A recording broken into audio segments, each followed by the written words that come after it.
we have a hand and an arm. If we connect the arm to the hand, you'll see we can move the peg and the hand follows along. However, if we want that rubber hose style and we add a deformer on our arm and we try and move it around, you'll see that the hand doesn't follow the deformer. So is there a way to connect that piece of art to the deformer? Well, we may try to do this. So instead of linking this up to the arm, we link it up to the deformer. And you'll see on the surface, maybe that works, right? It's following along. But if we zoom in closer, you'll see when I stretch or pull this, it's kind of ruining that artwork a little bit. And we don't want that. But we're on the right track. What we need to add is called a point kinematic output. Hold Alt and plug it in like this. The first thing you'll notice is our artwork is no longer being stretched, but the problem is our hand isn't connected to that point. What we need to do, click on our point kinematic output, and then we need to click on this button here, show controls. It's kind of hard to see, but you'll see a blue dot popped up. Now we can move this kind of like a pivot point, so I'm going to anchor it right here at the end of our deformation.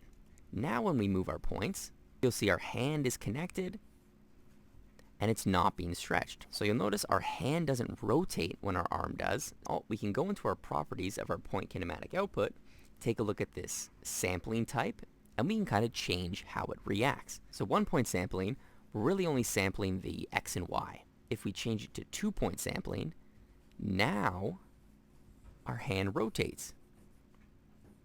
There's 2 more options, 2-point sampling with scale. So now our hand kind of skews as we move around. And finally, 3-point sampling. It also kind of squashes and stretches that hand. And remember, all of these sampling types, if we press our point kinematic and press show controls, we can kind of edit how they react when we're moving our deformers. So pretty cool, isn't it? Great way to connect props to deformations. So try it yourself. You'd be surprised with what kinds of things you can come up with.